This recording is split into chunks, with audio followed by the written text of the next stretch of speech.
말씀에서 이 바울이 계속해서 고난받는 이야기를 하고 있잖아요. 바울이 고난받는 이야기를 하고 있는데 이 고난이 바울에게는 하나님의 축복이나 고난이냐 이렇게 이야기할 수 있어요.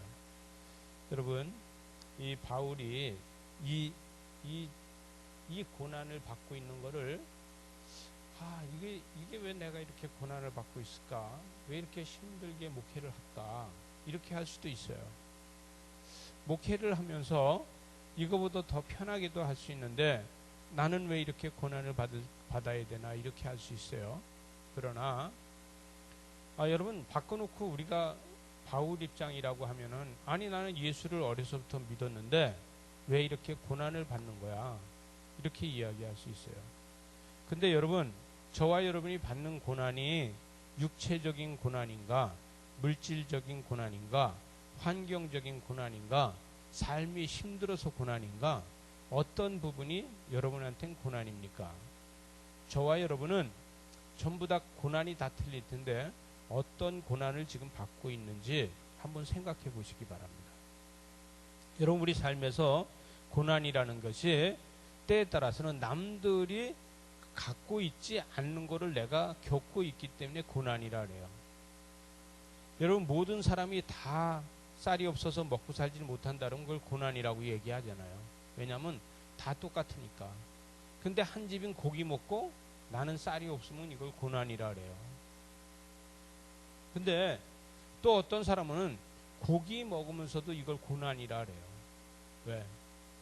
이게 내가 삶을 이렇게 살아서 뭘 하나 이런 생각을 하면 그 역시 고난이라고 말하는 거죠. 시편 46편 5절에 가면 하나님이 그 성중에 계심에 성중에 계심에 성이 흔들리지 아니할 것이라 새벽에 하나님이 도우시리라 이렇게 이야기를 했어요.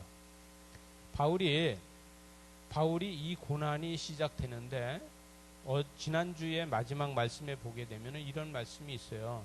지난주에 마지막 말씀에 바울에게 그날 밤에 주께서 바울 곁에 서서 이르시되 담대하라, 내가 예루살렘에서 나의 일을 증언한 것 같이 로마에서도 증언하여야 하리라 이렇게 했어요. 그죠?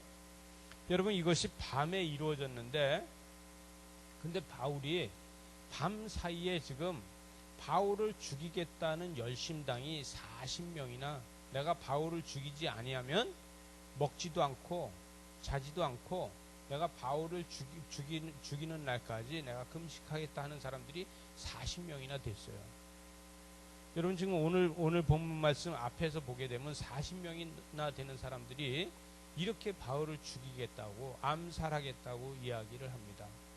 그런데 이 암살을 하겠다고 40명이 조직이 되기 전에 예수님께서는 먼저 바울한테 나타나서 내가 이 예루살렘에서 전한 것처럼 로마에 가서도 전할 거라고 미리 말씀하셔줘요.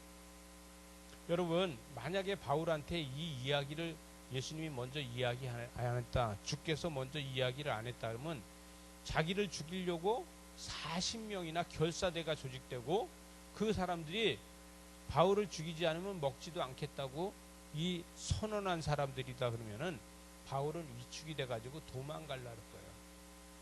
어디로 도망가든지 좀 내 도망을 가야지, 그렇지 않으면 내가 여기서 죽고 말겠구나 이렇게 될 수 있어요.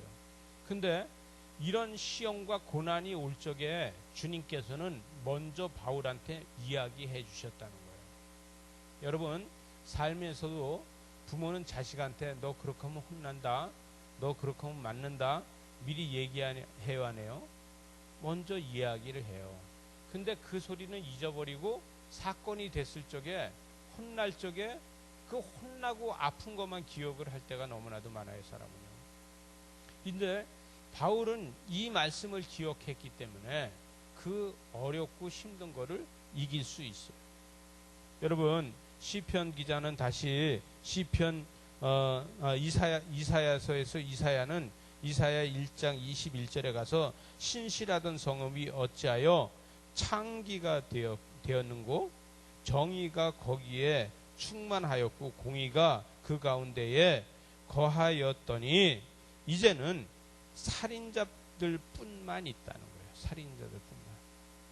여러분, 바울이 옛날에 예루살렘을 봤을 적에는 정말 정의가 있었고 공의가 있었고 이렇게 충만하던 이곳이 살인자만 있어요.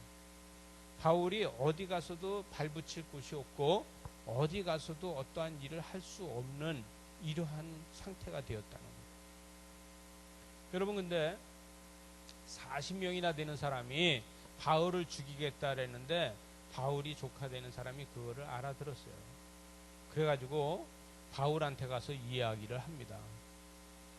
아니, 40명이나 되는 결사대들이, 이 열심당원들이 이 공회에서 바울이 한 이야기를 듣고 지금 공회에서 싸움이 나지 않았습니까? 어떤 싸움이 났습니까? 이 바리새인들하고 사두개인들하고 부활이 있다 없다로다 논쟁이 벌어져서 이 바리새인들은 부활이 있다고 얘기하고 사두개인들은 부활이 없다고 이야기를 하면서 논쟁이 벌어져서 난리가 났다. 그런데 사두개인들 중에서 이것이 무엇 때문에 그랬냐면 바울 때문에 그랬다. 이렇게 이야기해서 이 사두개인들, 그러니까 대제사장한테 추종하는 이 열심당원들이 이 사람들이 지금 바울을 죽이지 않으면 절대 먹지를 않겠다고 이야기를 하고 그들이 매복하고 어떻게 작전을 세워서 바울을 죽일 거를 다 계획을 세웠다. 이렇게 이야기를 하는 겁니다. 이러니까 바울이 백부장한테 가서 이야기를 해라. 백부장이 이야기를 듣고 백부장 보고 뭐라고 하냐면 네가 천부장한테 이 사람을 안내를 해라. 그래서 천부장한테 갑니다. 천부장한테 가서 이야기가 천부장한테 바울이 증언을 다시 하면서 바울의 의견을 다시 듣게끔 해달라. 그러면 나올 적에 벼랑간에 덤벼들어서 그를 죽여서 암살하겠다. 이렇게 돼 있는 거예요. 이 40명은요 바울을 죽이면은 지금 어떤 거냐면은 왜 테러 조직들이 테러를 하고 나면 자기가 영웅으로 생각하잖아요. 바울을 죽이는 것이 영웅이라고 생각하는 거예요. 왜? 율법으로 말미암아 바울을 죽여야 된다는 것이죠. 여러분, 종교 재판을 하겠다는 겁니다. 이 종교 재판을 해서 그를 죽이겠다는 거예요. 이렇게 해서 바울을 죽이기로 작정을 했다. 이렇게 이야기를 하니까 이 천부장이 로마인을 지금 갖다 보호를 못하고서 이 사람을 죽이게 되면은 이 천부장도 결국은 로마법으로 볼 때 그는 공무를 다 하지 못해서 그도 벌을 받게 되는 겁니다. 그래서 군인들을 세우고 마병을 세우고 그래서 밤중에 바울을 가이사랴로다 옮겨가기로다 작정을 합니다.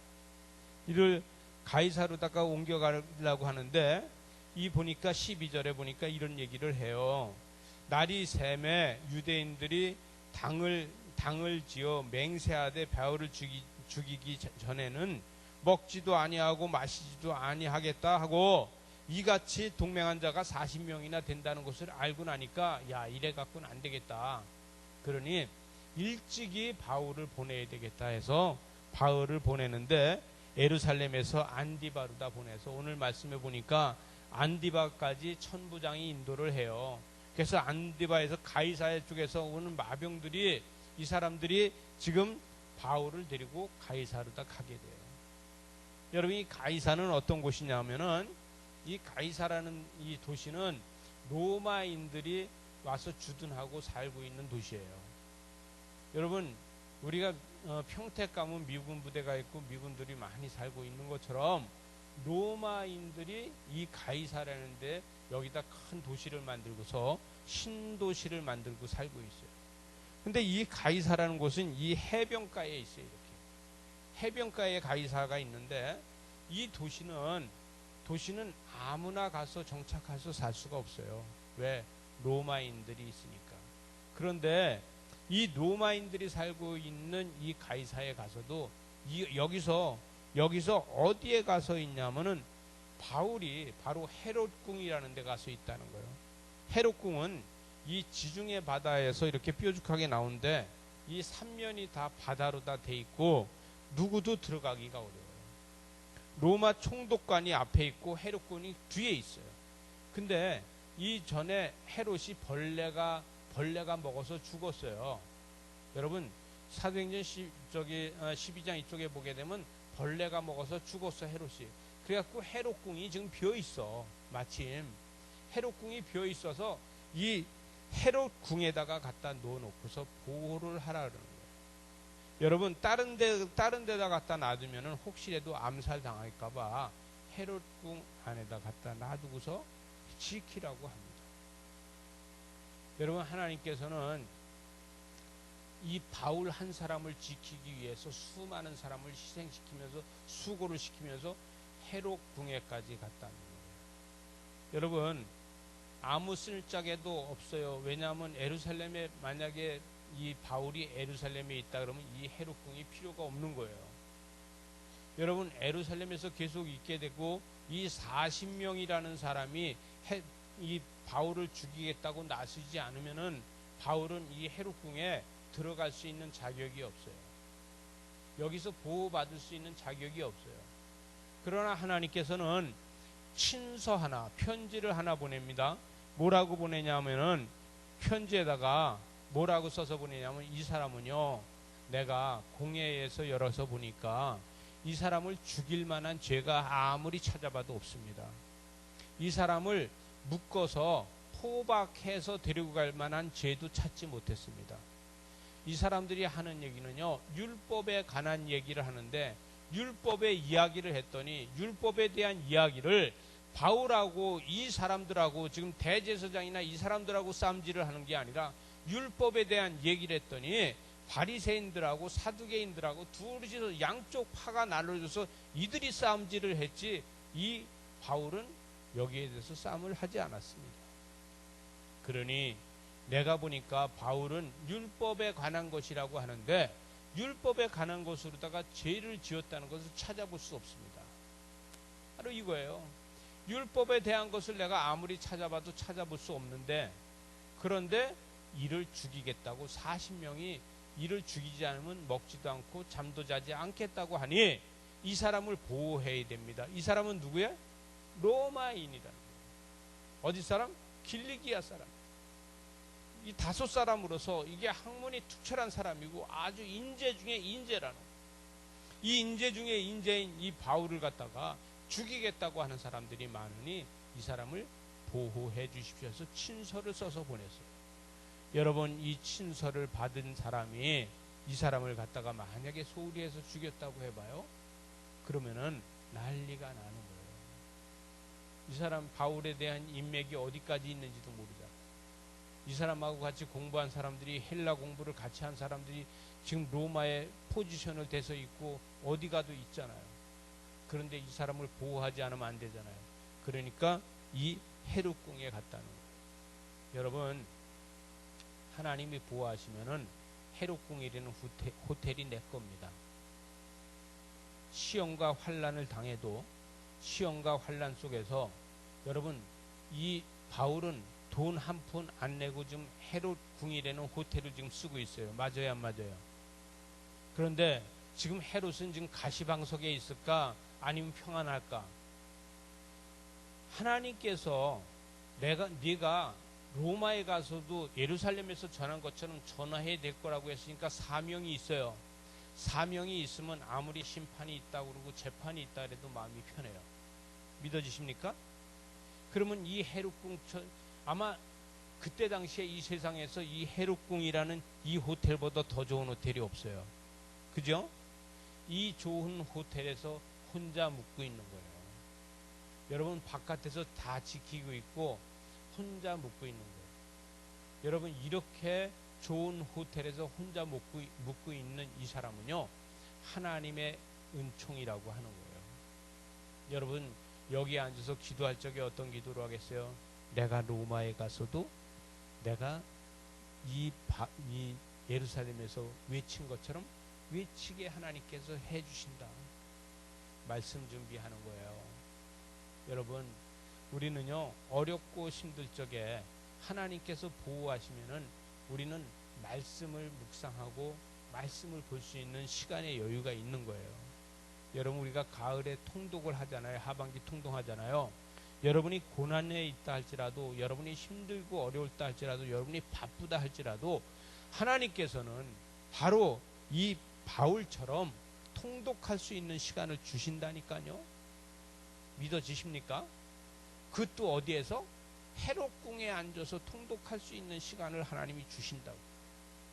여러분, 우리가 하나님을 믿는다는 것은요, 현실에서 내가 생각하지 못했던 방법으로 하나님께서 나를 인도하신다는 거예요. 세상 모든 사람들이 봤을 때는 야, 죽었다. 아니, 사내들임에서 재판을 해서 겨우 살 수 있을 수도 있었는데 저가 가이사랴까지 갔으니 가이사랴에서 죽을 거다. 이렇게 생각했어요. 가이사랴 갔다가 거기서 살아나온 사람이 없어. 이렇게 생각할 수도 있어요. 근데 가이사랴보다 더 로마까지 가기를 원해. 바울은 로마까지 가기를 원해요. 그럼 로마까지 가서 살아나올 사람이 없는데, 그런데 남들이 볼 때는 그런데 속으로 다 들여다보니까 바울은 그 어려운 고난 속에서 포박되어서 있는 것이 아니라 그는 헤롯 궁전이라는 호텔에 가서 있는 거예요. 여러분, 이 예루살렘에서 보내면서 뭐라면, 내가 아무리 찾아봐도 이 바울한테서 죽을 만한 죄를 찾아보지 못했고 포박할 만한 죄도 찾아보지 못했다는 거예요. 여러분, 포박할 만한 죄도 찾아보지 못한 이 바울을 호송해서 갈지 어떻게 해석했겠냐고요. 여러분, 친서를 보내면서, 편지를 써서 보내면서 포박할 만한 죄도 찾지 못했는데 포박해서 보냈겠어요?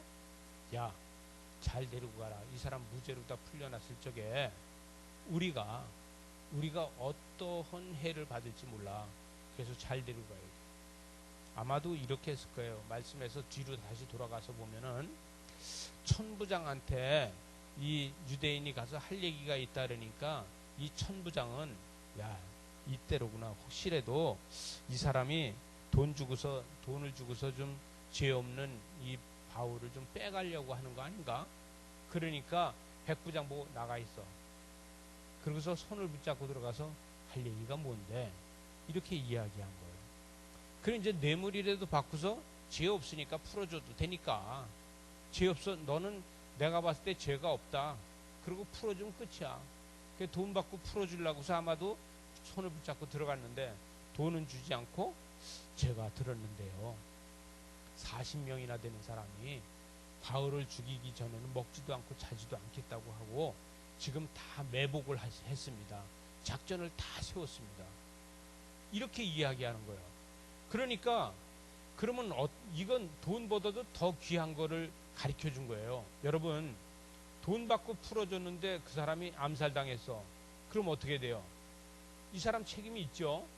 또 돈도 안 받았고 이 소리도 못 들었는데 이 사람을, 그래, 증언이 안 되니까 한번 자세히 들어가 볼 테니까 한번 내보내서 듣게 해라. 근데 자기네 이 관저에서 이 바울이 암살을 당했어. 그럼 어떻게 돼요? 로마 사람이 여기서 암살을 당했다면 국제 뉴스에 나와. 예? 텔레비마다 다 나와요. 난리 나는 거예요. 그러니까 이 중요한 거를 가르쳐 준 거예요. 야, 이건 내가 목 날라갈 건데 이것을 가르쳐 줬네. 그러니까 이 사람은 철저하게 할 수밖에 없는 거예요. 여러분, 부정을 저지르는 사람도 하나님의 일에 동참하면 그거를 의로다 만들어 갑니다. 믿어지십니까?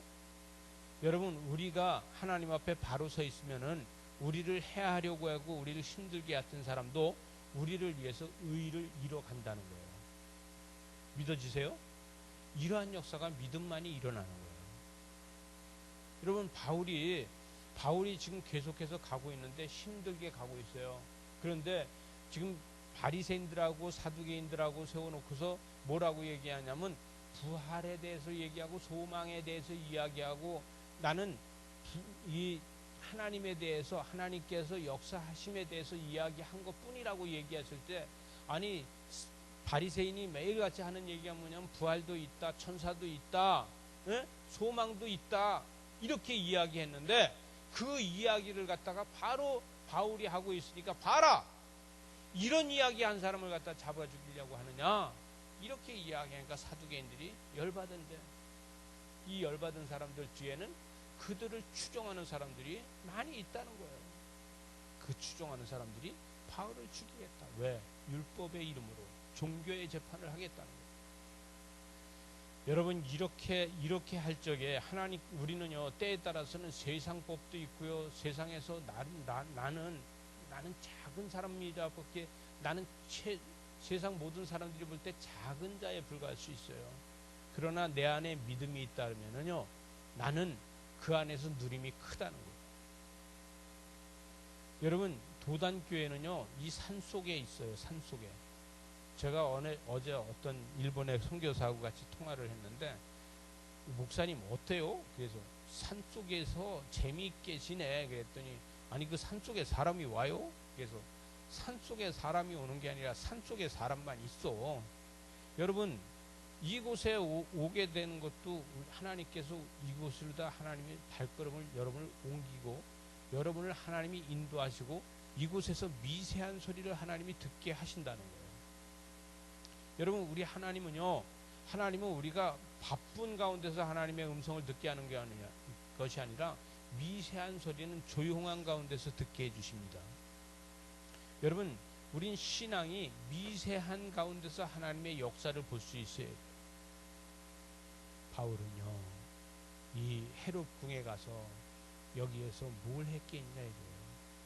그는 통독하면서 하나님의 미세한 소리를 계속해서 들어가는 거예요. 여러분, 이제 오늘이 6월의 마지막입니다. 이제 내일부터 우리 통독을 시작하고 하반기를 살아갑니다. 우리 2019년 하반기에는 하나님의 미세한 소리를 계속해서 듣는 저와 여러분 되시기 바랍니다. 밤에 바울은 주께서 나타나셔서, 주께서 네가 고난이 지금 있을 건데 그 고난이 엄습해오는 모든 것들을 네가 미리 알고 하나님께서 보호해 주시겠다는 거예요. 그런데 만약에 이 소리를 하나님께서 주께서 하신 말씀을 이거를 들었는데도 이거를 잊어버리고 40명이나 되는 사람이 나를 죽이겠다고, 죽이지 않으면 자지도 않고 먹지도 않겠다고 하고 이 말을 했다는 것만 머릿속에 남아있다 그러면요, 그는 뛰쳐나가서 계속해서 고난의 길을 가게 됩니다. 여러분, 우리도 마찬가지예요. 우리도 내가 허둥지둥 하다 보면 계속해서 고난의 길을 가고 있어요. 여러분, 나 자신이 허둥지둥 하다 보면요, 세상 모든 사람들이 하는 얘기도 안 들리고 심지어 주께서 하는 얘기도 들리지 않아요. 여러분, 우리는 허둥지둥 하지 않고 주의 전에 와서 앉아서 미세한 소리를 듣는 저와 여러분 되시기 바랍니다. 여러분, 하반기에는 주님의 미세한 음성을 들었을 적에 하나님의 역사를 볼 수 있고, 하나님의 음성을 들어서 그 길을 갈 수 있고 감당할 수 있게 되는 거예요. 여러분, 그날 밤에 주께서 바울 곁에 서서 이르시되 담대하라는 거예요. 여러분, 겁내지 말고 담대하라는 거예요. 여러분 앞에 어떤 어려움이 있고 힘든 일이 있다 할지라도 담대하라는 거예요. 지금까지 아무리 해도 안 되는 일이 있어도 담대하라는 거예요. 왜? 담대하면은 내가 예루살렘에서 나의 일을 증언한 것 같이 로마에서도 증언하게 하리라. 여러분, 상반기 동안 아무리 해도 안 되고, 상반기 동안 여러분이 애써도 안 되고, 상반기 동안 아무리 노력해도 안 되던 게 담대하라는 거예요. 하반기에 이루어 주시겠다. 여러분, 믿음으로 다 이루는 저와 여러분 되시기 바랍니다. 믿음은 뭐예요? 실천하는 거예요. 믿음은 뭐예요? 가는 거예요. 믿음은 뭐예요? 순종하는 거예요. 믿음은 뭐예요? 거룩한 곳에 가서 서 있는 겁니다. 이렇게 하는 저와 여러분 되시기 바랍니다. 기도하시겠습니다.